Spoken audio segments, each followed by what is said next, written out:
할렐루야, 주님을 찬양합니다. 지난 한 주간 평안히 잘 보내셨습니까? 멀리 소식을 자주 듣지는 못하지만 그래도 멀리 있는 우리 형제자매들 하나님께서 여러분을 지키시기를 기도하고 있습니다. 여러분의 어려운 마음들 저도 알지만 하나님은 더 잘 아시죠. 그래서 하나님께서 당분간 이렇게 우리가 거리를 두고 있지만 여기는 하나님이 뜻하신 섭리하신 하나님의 계획이 있으십니다. 그래서 여러분이 있는 자리에서 열심히 성실하게 그 자리를 잘 지켜내게 되면 하나님께서 어느 날 짠 하고 등대가 금등대가 찬하고 만들어지게 되는 날이 있습니다. 낙심하지 마시고 끝까지 승리하는 저와 여러분이 되기를 원합니다. 제가 요즘 이제 그 준비를 하고 있는 게 있어요. 그 준비하는 것이 무엇인가 하면은 성인지 그 감수성이라고 해서 요즘 성에 대한 문제가 사회적으로 굉장한 무리를 많이 일으켜서 그것이 폭력으로 나오기도 하고 또 사실적으로 그 성에 대한 그 무지함으로 인해 가지고 내가 행동하는 것, 내가 그 제공하는 분위기, 내가 또 말하는 것들이 상대에게 또 그 남녀 성별이 다른 상대에게 얼만큼 아픔을 주고 또 위협을 주고 위화감을 주는지 여기에 대한 인식이 좀 많이 그 보편화되지 못한 것 같아서 이것을 국가적으로 또 이제 또 우리 교단에서도 여기에 대해서 교육을 시키면서 이제 이것을 또 다시 재교육하는 이런 시스템으로 나가려고 하는 거예요. 그래서 저도 여기에 대한 이제 교육을 받고 있거든요. 그러면서 이 성인지에 대해서 성에 대한 그 인식이 굉장히 그 왜곡된 거에 있어서 또 그것이 사회적으로 그 여러 가지 피해가 나타남으로 말미암아서 그 열매가 참 잘못된 열매들이 나타나죠. 이것을 우리가 어떻게 바로잡을 것이냐 이런 측면에서 우리가 이제 접근을 하다 보니까 어떤 접근이 나오는가 하면은 현상이라는 것이 있어요. 그 현상은 뭐예요? 여성을 억압을 했고 여성을 성의 도구로 사용을 했고 그 다음에 또 여성을 짓밟고 학대를 하고 또 무시를 하고 그래서 성폭력이 사회적으로 이슈가 되고 있다라고 하는 이런 측면들은 어떤 것이냐? 사회에서 나타나는 현상들이에요. 근데 이 현상은 무엇을 의미하느냐? 그 문제를 해결하려고 현상을 해결하려고 한다는 것은 마치 뭐와 같은가 하면은 바다에서 풍랑이는 그 풍랑을 잔잔케 하는 거에 불과한 거예요. 그러니까 열매를 따는 거에 불과하는 거예요. 그 얘기는 그 열매를 따게 되면 또다시 한 해가 지나게 되면 어느 일정 기간이 지나게 되면 똑같은 열매가 맺어지는 겁니다. 그렇다면 우리는 이 문제를 근본적으로 어떻게 치유를 하고 근본적으로 이 문제를 어떻게 해결을 해야 되느냐 솔루션이 무엇이냐라고 하는 것을 접근을 해야지만이 이 문제가 해결되는 문제가 되겠죠. 현상만 가지고 현상으로 나타난 열매만 가지고 우리가 토론할 것이 아니라 근본적인 그 문제를 해결을 해야 되겠다라고 하는 그 접근법이 필요한데 그 접근을 들어가다 보니까 제가 무엇을 보게 되는가 하면은 사람이 행동이 나오고 의지가 발현된다는 것은 어떻게 되어지느냐 그 사람의 마음이 그것을 하도록 결정을 한 거예요. 그렇다면 그 행동이 나오기까지 그 근원이 무엇이냐? 마음이란 말이에요.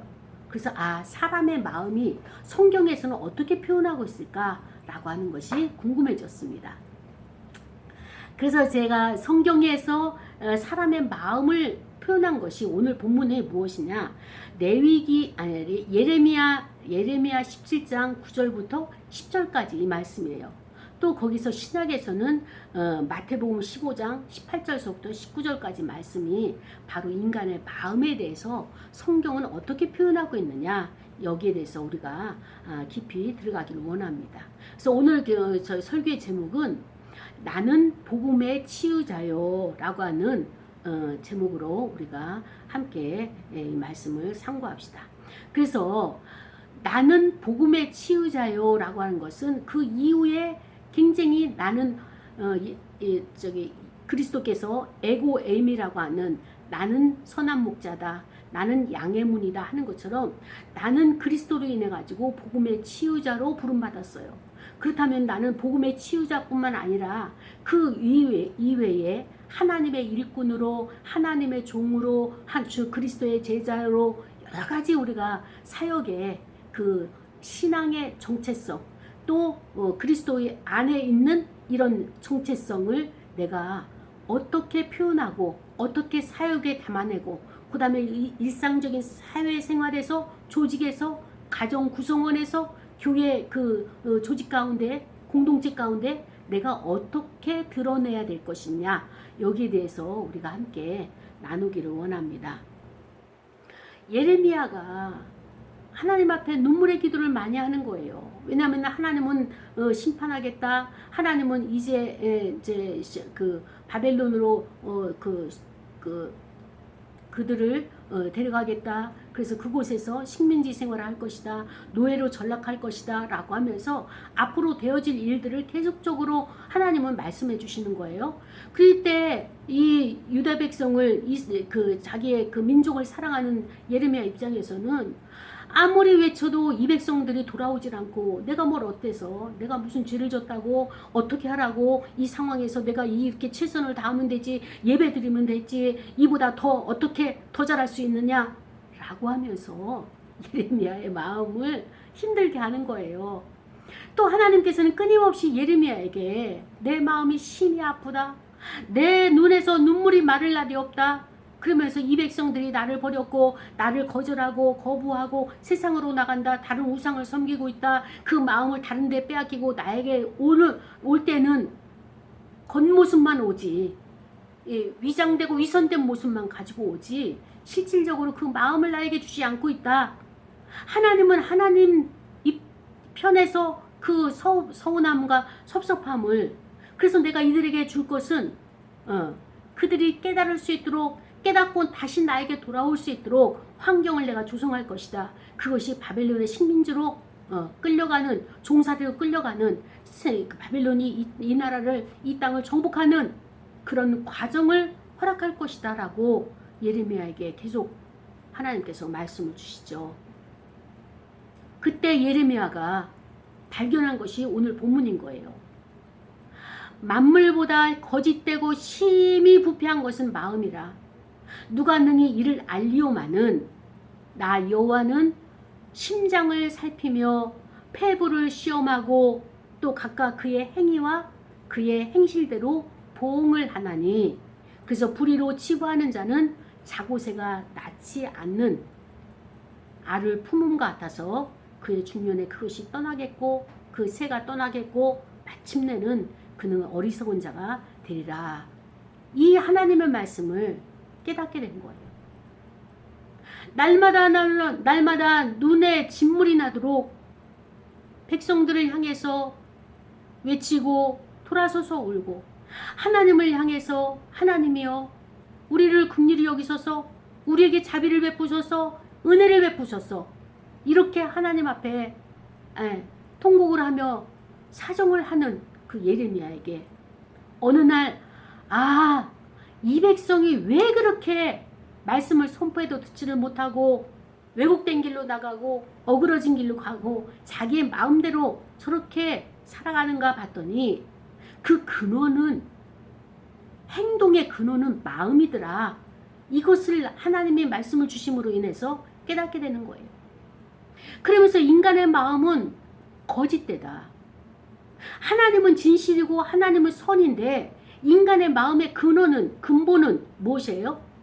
만물보다 거짓되다. 하나님 이렇게 우리를 보시는 거예요. 예레미야가 이 하나님의 관점을 깨닫게 된 겁니다. 모든 피조물보다도 심히 완악한 것이 인간이구나. 인간의 마음이구나.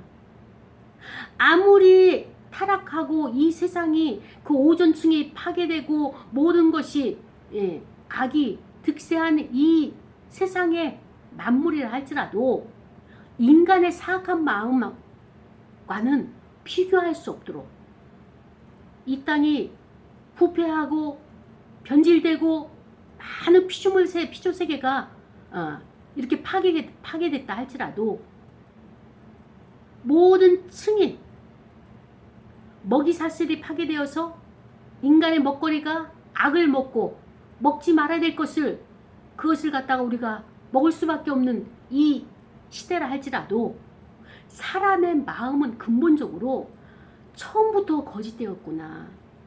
부패되었구나. 그것이 마음이다. 이것을 하나님으로 인해서 예레미야가 깨닫게 되는 것입니다. 그러면서 나 여호와는 하나님은 어떤 분이십니까? 심장을 관찰하시는 분이에요. 여기서 심장의 그 의미가 무엇입니까? 사람의 마음을 담아낼 수 있는 가장 중심부라고 할 수 있죠. 저희가 심리학 공부를 처음 하는 첫 시간에 교수님이 이런 질문을 하시는 거예요. 여러분, 마음이 어디 있습니까? 그랬더니 학생들이 어떻습니까? 가슴을 향하고 있는 거예요. 여기요, 여기. 교수님 다시 질문하는 거예요. 여러분 마음이 어디 있습니까? 여기라고 했던 손이 점점점 내려오는 거예요. 또 다시 질문하는 거예요. 여러분 마음이 어디 있죠? 그랬더니 수업을 받던 학생들이 손을 다 내려놓고 교수님을 주목하는 거예요. 심리학에 있어서 마음은 가슴이 아니라 뇌입니다. 라고 정의를 내리시는 거예요. 우리는 여기까지 심장과 폐부가 굉장히 중요하다고 사람에게 있어서 가장 인간 마음이 있다고 여겼던 장기로 생각하고 있잖아요. 그런데 현대 심리학에서는요, 현대 의학에서는요, 현대 뇌과학에서는요, 인간의 마음을 뇌에 있다고 보는 거예요. 그래서 고대 근동에서도 손과 선이 있어요.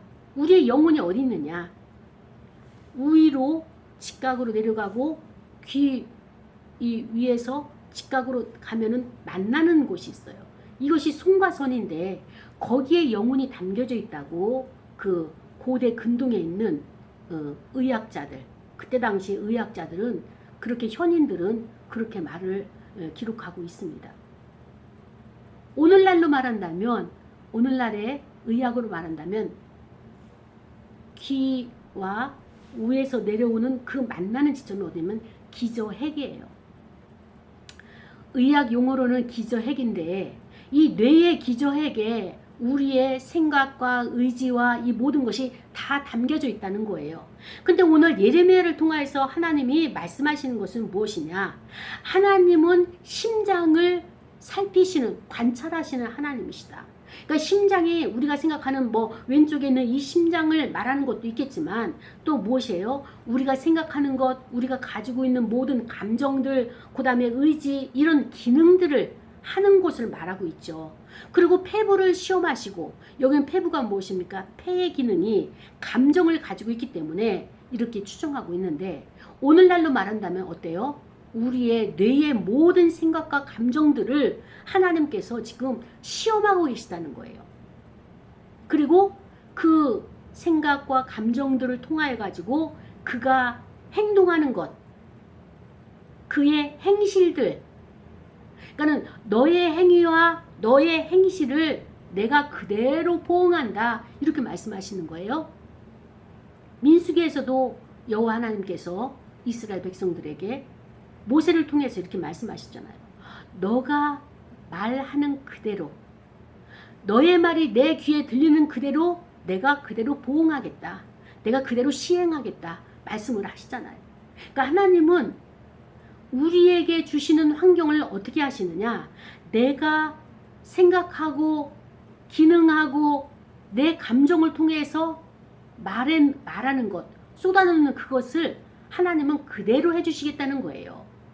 어떤 것은 악한 열매가 나오고 썩은 열매가 나오고 그 쑥과 같이 써서 먹지 못할 이런 것들이 나의 생활에 드러나가지고 내가 고통의 신음소리를 하는 것은 하나님이 그렇게 했다가 아니라 나의 생각과 나의 감정이 그것을 만들어냈다는 거예요.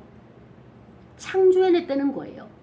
그것을 그리스도께서도 복음서에서 그 마태복음 13장에 그 씨 뿌리는 비유를 가지고 우리에게 말씀해 주셨잖아요.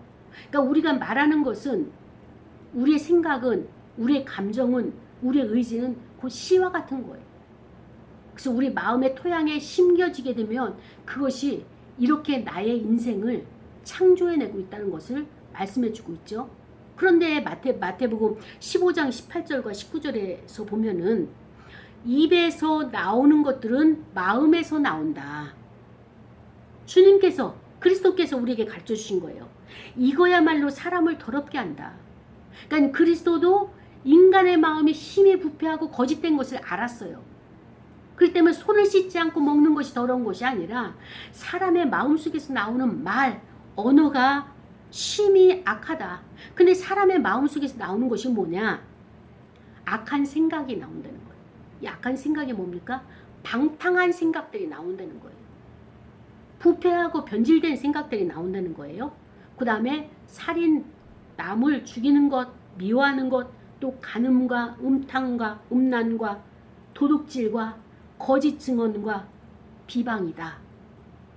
이렇게 예수 그리스도도 우리에게 알려주고 계시는 것입니다. 여기서 비방이라는 것은 무엇입니까? 회방하는 거예요. 남이 잘 되는 거를 못 보고 뒤에 가지고 회방하고 조작을 하고 그러고 나서 그 사람 앞에서는 조롱하고, 이 몸에 대라고 하는 회방이라는 단어에서 어원이 왔는데 조롱을 받다, 의심을 받다, 그리고 이것이 모모스라고 해가지고 비웃음의 신. 고대 근동에는 그리스인들, 그리스도가 아니라 그리스인들, 그 그리스인들 사이에 신이 있어요. 그 신이 누구냐? 조롱의 신이, 비웃음의 신이 바로 모모스예요. 그래서 그들은 사람들을 봤을 때 좀 자기의 수준이 맞지 않고, 사람들을 봤을 때 뭔가 모자라고 약자고 연약해 보이게 되면 이렇게 조롱을 했던 거예요. 그들 안에 이 모모스라고 하는 신이 있어가지고 그 약자들을, 자기들과 다른 사람들을 비웃었어요. 이 당시에 가장 비웃음을 많이 당한 자가 누구냐? 바로 바울이에요. 그래서 이 바울은 하나님의 사람으로, 하나님의 일꾼으로 기름 부음을 받고 파송을 받은 하나님의 일꾼이잖아요. 하나님의 선교사잖아요. 그래서 이 바울이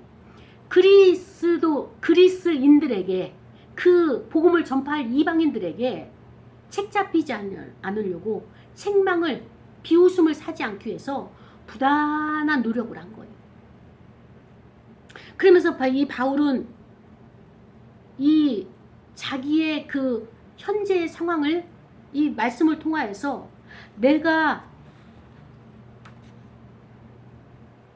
이렇게 일꾼의 자질이 되기 위해서는 많이 참아야 되고, 그 다음에 환난과 궁핍과 그 다음에 곤경 등을 견뎌내는 것을 몸소 보여줬어요. 그리고 하나님의 일꾼들은 이런 자세가 있어야 된다. 이런 자질이 있어야 된다.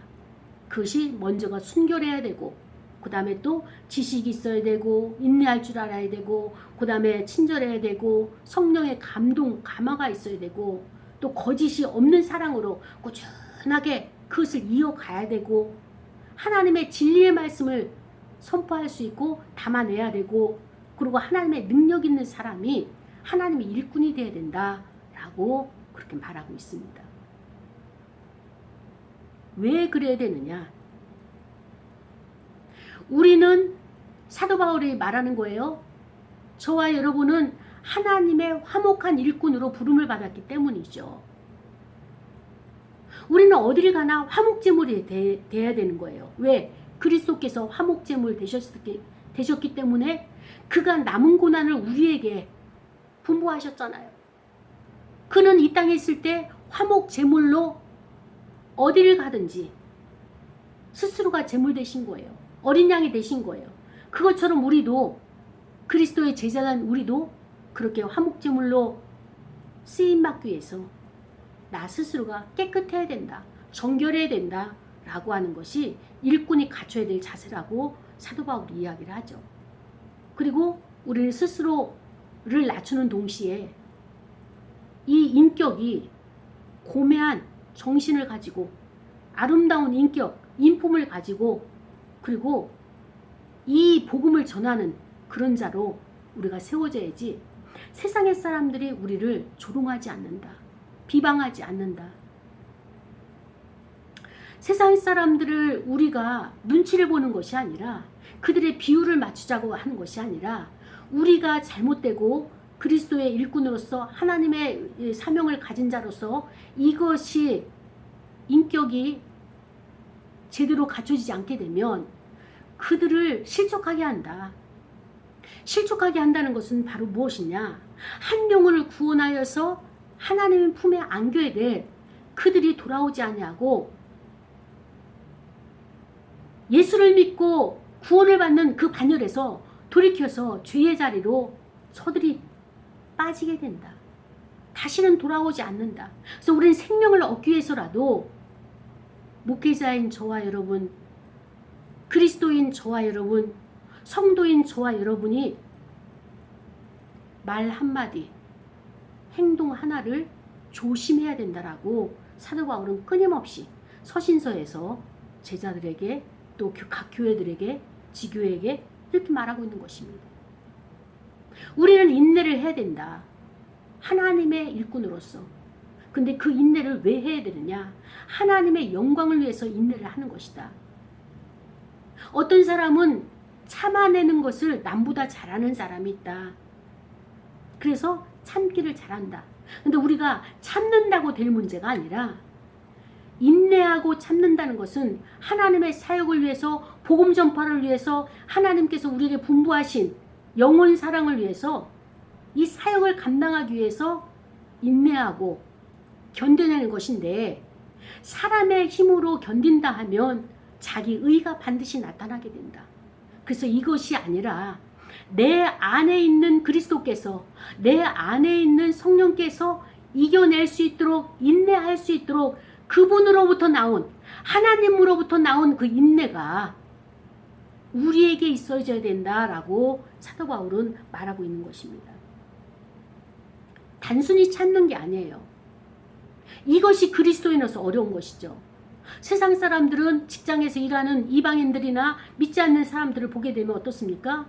굉장히 공부도 열공을 하고 노력에 노력을 우리보다 훨씬 많이 합니다.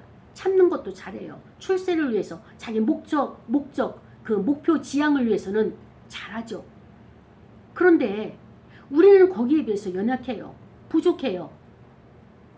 내가 참아서 되는 것이 아니라 자신의 힘으로 인내하는 것이 아니라 자기 의를 쌓는 것이 아니라 이 오래 참음 자체가 중요한 것이 아니라 이 능력, 하나님의 능력을 하나님의 능력으로 말미암아서 참아내는 것이 바로 하나님 앞에 영광을 올리기 위해서 영광이 되기 위해서 우리가 여기에 부름을 받았다라고 말하는 것입니다.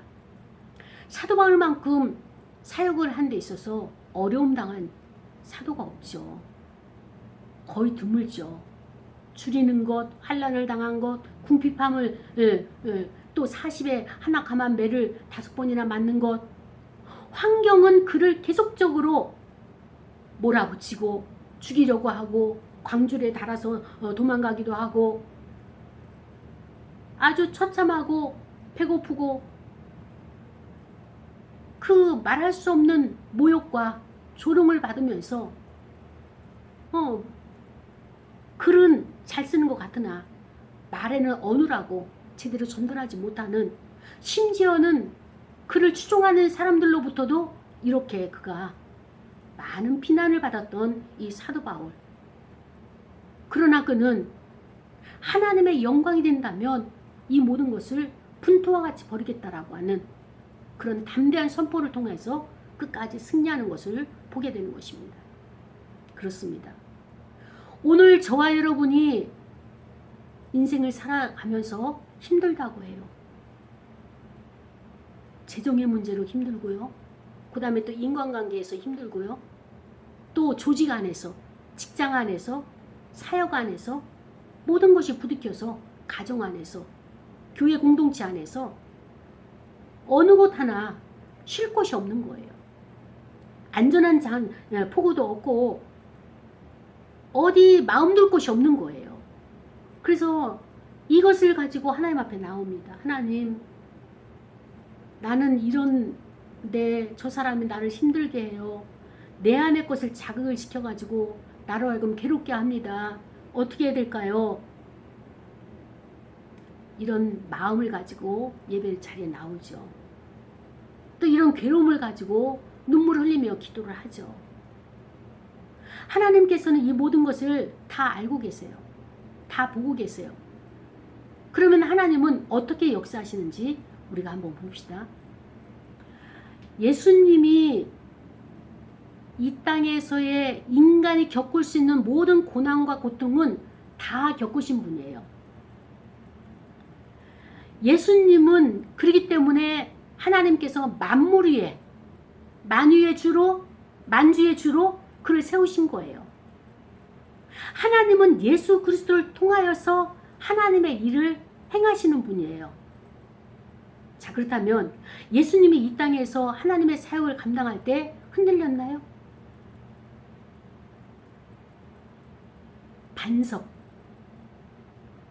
반석같이 흔들리지 않았어요. 많은 사람들에게 조롱을 받았어요. 그런데 그가 그 조롱으로 인해 가지고 엘리사처럼 곰을 풀어 가지고 그 자기를 조롱한 어린이들을 죽였나요? 그런 방법을 취하지 않으셨어요. 머리 둘 곳이 없었어요. 끼니도 많은 사람들의 모함도 공격도 죽이려고 달려드는 사람들도 많았어요.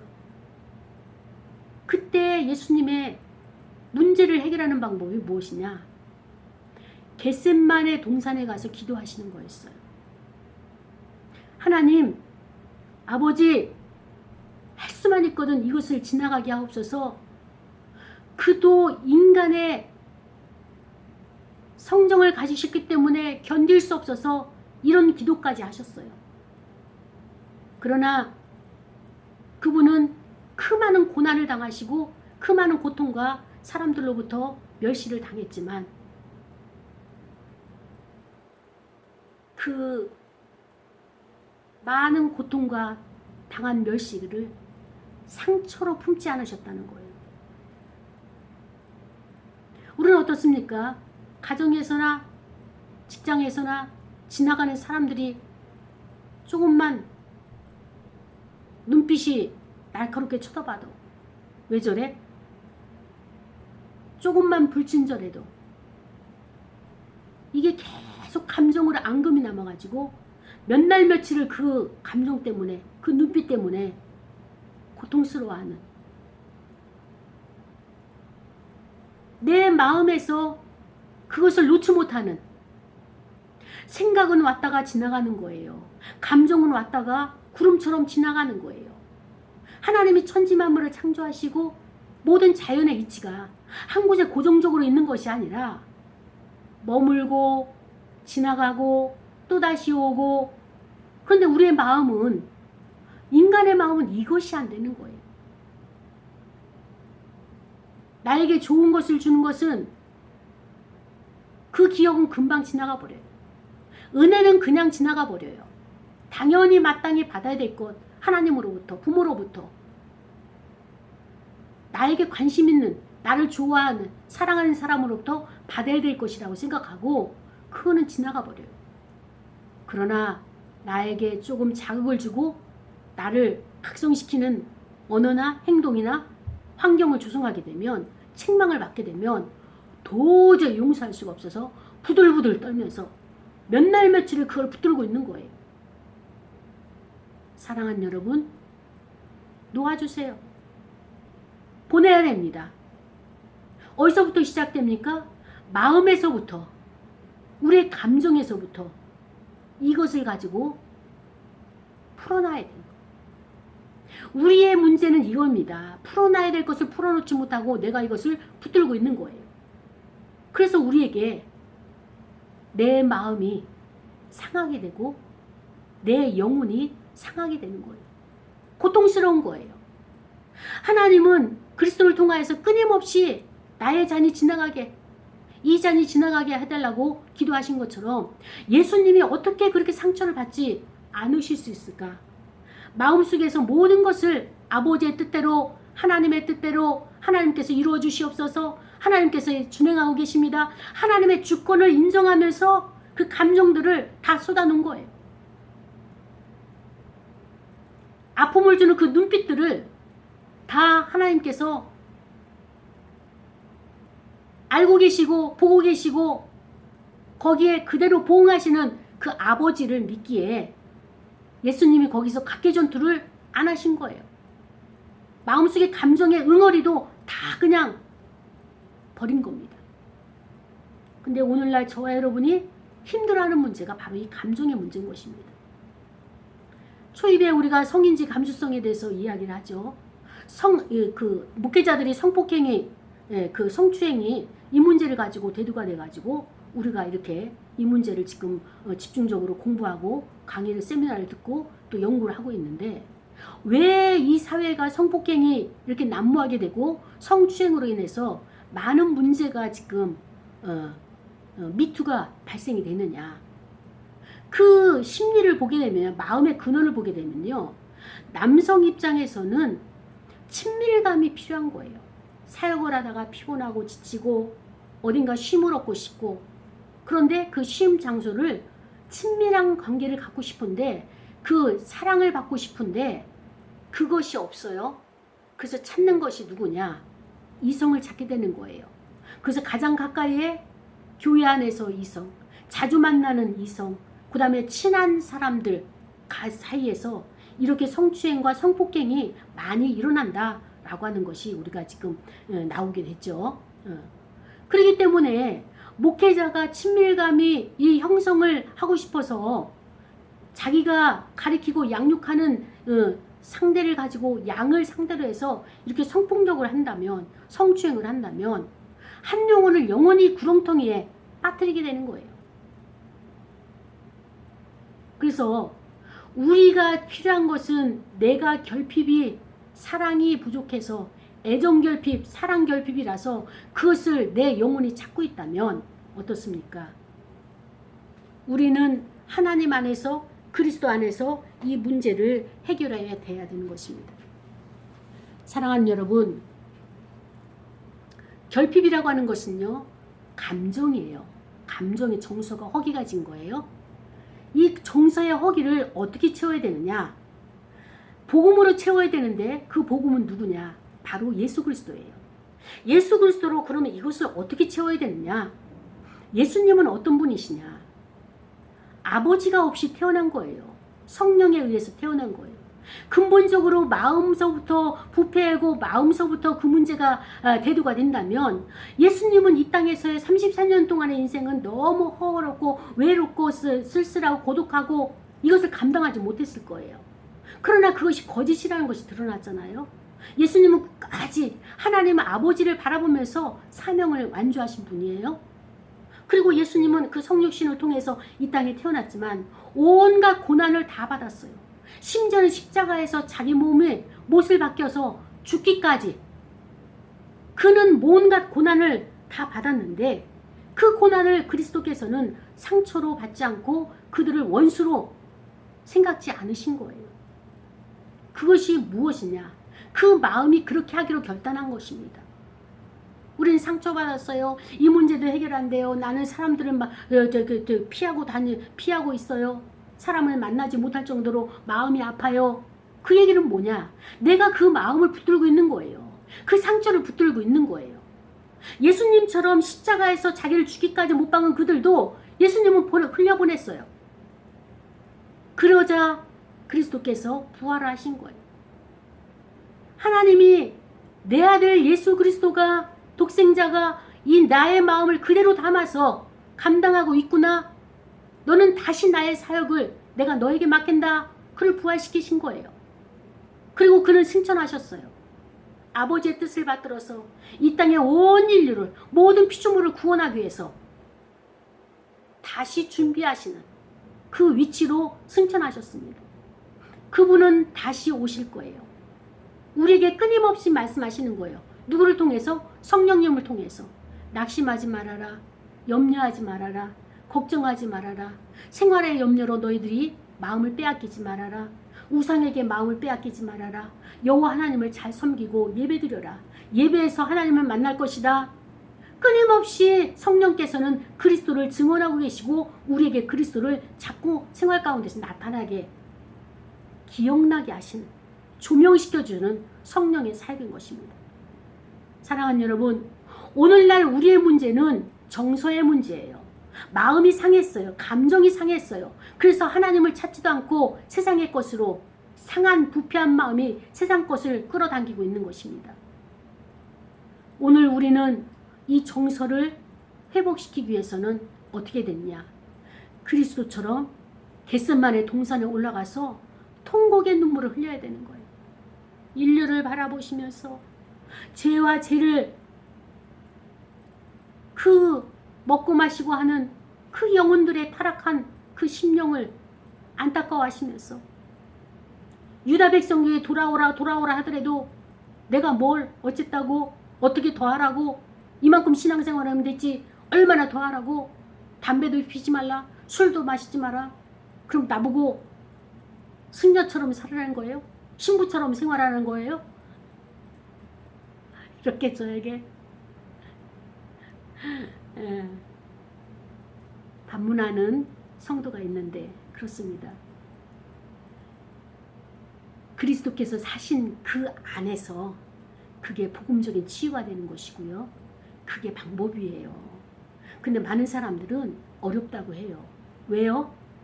우리 마음에, 그 사람 마음에 세상이 너무 크게 자리 잡고 있기 때문이에요. 세상에 주는 것은 감질만 나고 나에게 구원이 되어지지 않습니다. 미혹하는 것이고요. 유혹하는 것이고요. 그 세상 것을 마음껏 내가 취하면은 재밌는 세상, 재밌는 인생 될 것 같죠? 아니에요. 그리스도께서 나에게 보여주신 그 길이 구원의 길이고, 그 길이, 그 안에서 참 행복이 있고 참 거기에 하나님의 사랑이 있는 거예요. 세상 것을 갈급해하고 그 모자라서 거기에서 헤매고 험한 곳에서 눈물 짓지 말고, 우리가 오늘 나는 복음의 치유자로 부름받았어요. 그렇다면 나는 복음으로 먼저 치유를 받아야 되겠죠. 그래서 오늘 말씀을 생각하면서 기도할 거예요. 하나님, 내 안에는 굶주린 사자가 있어요. 사랑에 결핍되고, 그래서 그것을 가지고 끊임없이 나는 나를 괴롭히고 있어요. 나뿐만 아니라 다른 사람들에게 괴롭히는, 어떤 때는 막 분노가 발작 일어나는데, 하나님, 그리스도처럼 나도 이것을 이길 수 있도록, 내가 붙잡지 않고 그냥 풀어놓을 수 있도록 마음의 여유를, 하나님 마음의 너그러움을 허락하셔서 다 같이 통성으로 기도하시겠습니다. 하나님 아버지 감사합니다.